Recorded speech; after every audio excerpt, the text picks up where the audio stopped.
ಎಲ್ಲ ತಾಲೂಕು ಎಲ್ಲ ಜಿಲ್ಲೆಗಳಲ್ಲಿ ಐತಿ.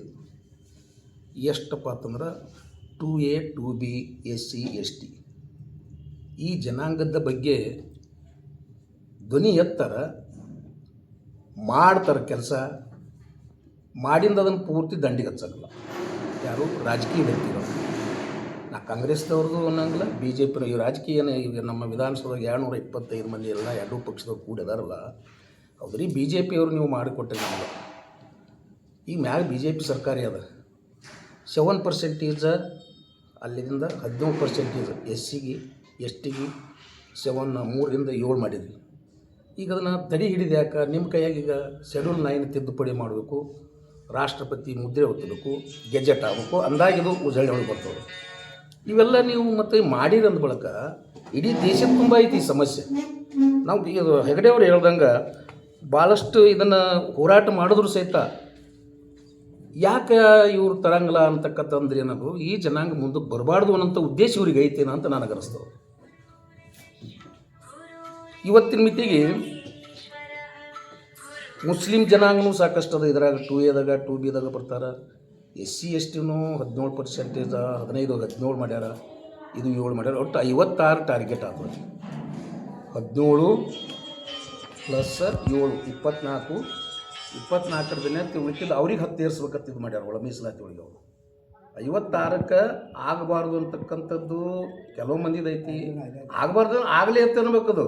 ಈ ಜನಾಂಗ ಒಳ್ಳೆಯದಾತಂದ್ರೆ ಆಗಿಲೇಬೇಕಲ್ಲ. ಎದ್ರದಾಗೆ ಕಡಿಮೆ ಜನಾಂಗ 100 ಬಾರ್ದು, ಹೆಚ್ಚಿಗಿದ್ದಿದ್ರೆ ಇದ್ರಾಗ ಯಾರು ಸೇರ್ಪಡೆ ಮಾಡ್ಕೊಂಡು ಶುದ್ಧ ಮಾಡ್ಬೇಕಂತಕ್ಕಂಥದ್ದು ನಮ್ಮ ರೈತ ಸಂಘದ ಹೋರಾಟನದವ. ಮೊನ್ನೆ ನಮ್ಮ ಸನ್ಮಾನ್ಯ ಉಗ್ರಪ್ಪನವರು ಬಂದಿದ್ದರು. ಸಾಮಾಜಿಕ ನ್ಯಾಯ ಕ್ಷೇತ್ರ ಯಾವ ಪಕ್ಷದಿಂದ ಬಂದಿಲ್ಲ ನಾನು ಅಂತೇಳಿ ಇದನ್ನೇ ಮಾತಾಡಿದೆವು ನಾವು. ಅಲ್ಲಿ ಬಾಗಲಕೋಟೆಯಾಗ ಎಲ್ಲ ಕನ್ನಡ ಸಮಾಜದವ್ರು ಕೂಡಿದ್ರು. ಇದನ್ನು ಎಲ್ಲ ಸಮಾಜದವರು ದಯವಿಟ್ಟು ಈ ಹೋರಾಟಕ್ಕೆ ರೈತ ಸಂಘದಿಂದ, ಅವರು ರೈತ ಸಂಘದ ಹೋರಾಟಗಾರರೇ, ಅವರು ಯಾರು MLA ಆದರೂ ಎಲ್ಲ ರೈತರ ಮಕ್ಕಳೇ. ರೈತ ಸಂಘದಿಂದ MLAಗಳಾದವ್ರು ಅವರೆಲ್ಲರೂ. ಯಾರು ಏನು ಒಮ್ಮೆ ರಾಜ್ಯದ ಮಂತ್ರಿ ಅಂದ್ಬಿಟ್ಟು ರಾಜ್ಯದಾಗ MLA ಆದವರೆಲ್ಲ. ರೈತ ಸಂಘದ ಈ ಬೇಡಿಕೆ ಭಾಳ ಉತ್ತಮದ. ಈ ಎಲ್ಲಪ್ಪವ್ರು ಏನು ಹೋರಾಟ ಮಾಡ್ತಾರಲ್ಲ ಅವ್ರಿಗೆ ನಾವು ಈ ತಾಲೂಕಿನಿಂದ ಸಮಗ್ರ ಎಲ್ಲ ಸಮಾಜ SC ಬತ್ತು, ST ಬತ್ತು, ಮುಸ್ಲಿಂ ಬತ್ತು, ಎಲ್ಲರೂ ಹೋರಾಟ 18ನೇ ತಾರೀಕೇನು ಹಮ್ಮಿಕೋತಾರಲ್ಲ ಅವತ್ತು ಮನವಿ ಕೊಡ್ಲಾಕ ಅಲ್ಲಿ ನಾವು ಭಾಗವಹಿಸ್ತೇವೆ.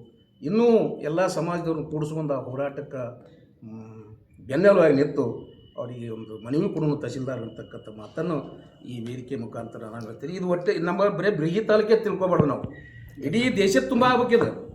ಭಾರತ ದೇಶದ ಏನು 32 ರಾಜ್ಯಗಳದಾವ, ಕರ್ನಾಟಕ ರಾಜ್ಯದ ಒಂದು 31 ಜಿಲ್ಲೆಗಳದಾವ, ಪ್ರತಿ ಜಿಲ್ಲೆಗಳದಾವ. ಇವು 3 ಪಾಯಿಂಟ್ಗಳು ಭಾಳ ಮುಖ್ಯವಾದ. ಇವ್ರು ಅವ್ರು ಹೇಳ್ದಂಗೆ ಯಾವ MLAರು ಎತ್ತಂಗಿಲ್ಲ. ಇದು ಹಾಜಿ ಇದ್ದವರು ಎತ್ತಿಲ್ಲ, ಮಾಜಿ ಇದ್ದವರು ಎತ್ತಂಗಿಲ್ಲ. ಎತ್ತಬೇಕ್ರಿ. ಇವು ನಮ್ಮ ಜನಾಂಗದಿಂದ ನೀವು ಪ್ರತಿ ಹೇಳ್ತೀರಿ ಸ್ಟೇಜ್ನಾಗ, ನಾವು ನಿಮ್ಮ ಜನಾಂಗದಿಂದ ನಾವು ಆಯ್ಕೆ ಆದೆವು, ನಾವು ST ಜನಾಂಗದಿಂದ ಆಯ್ಕೆ ಆದೆವು ನೀವು ಹೇಳ್ತೀರಿ. ಆದರೆ ಇದನ್ನ ಎತ್ತರಿ, ಶುದ್ಧ ಮಾಡಿರಿ. 3 ಇದ್ದಿದ್ದು 7 ಮಾಡಿದ್ದು ನೀವೇ ಮಾಡಿರಿ. ಅದನ್ನ ಯಾಕೆ ಬಂದು ಇಳಿಸ್ಲಕತ್ತೀರಿ? ಆ ಶಕ್ತಿ ಇಲ್ಲ. BJP ಕಾಂಗ್ರೆಸ್ ಸರ್ಕಾರದಲ್ಲಿ ಕಾಂಗ್ರೆಸ್ ಬಿಡು. ಈಗ BJP ಕೇಂದ್ರ ಗೌರ್ಮೆಂಟ್ದಾಗ ಐತಿ. ಈಗ 28 ಮಂದಿ MP ಗಳಿದ್ದೀರಿ. 28 ನಮ್ಮಲ್ಲಿ ಇವರೇ 28-29 ಮಂದಿ ಇದ್ದೀರಿ. ನೀವು ಸನ್ಮಾನ್ಯ ಮುಖ್ಯಮಂತ್ರಿಗೆ ಹೊಸದಾಗಿ ನೀವು ಎತ್ತರಿ. ಬರೇ ಯಾವ ವರದಿ ಬರ್ತಾವ ಒಟ್ಟು ಮುಚ್ಚಿಟ್ಬಿಡ್ದು. ಈ ರೀತಿಯಾಗಿ ನಮ್ಮ ಈ ತುಳಿತಕ್ಕೆ ಒಳಗಾಲಕತ್ತದ. ಮತ್ತು ಈ ಸಮಾಜ ಎಷ್ಟು ನಾವು ಮುಂದುವರಿತೇವಲ್ಲ, ಈ 3 ಪಾಯಿಂಟ್ ನೋಡಿದ್ರೆ ತುಳಿತಕ್ಕೆ ಒಳಗಾಲಕತ್ತದ. ಈ ತುಳಿತಕ್ಕೆ ಆಲಾರ್ದಂಗೆ ನಾವು ಹೋರಾಟ ಮಾಡ್ಲಿಕ್ಕೆ ತಯಾರಿದೆವು. ಈ ಹೋರಾಟಗಾರರಿಗೆ ನಾವು ಬೆಂಬಲ ಕೊಡ್ತೇವೆ ಅಂತಕ್ಕಂಥ ಮಾತನ್ನು ಇವತ್ತಿನ ಮುಖಾಂತರ ಹೇಳ್ತೀವಿ.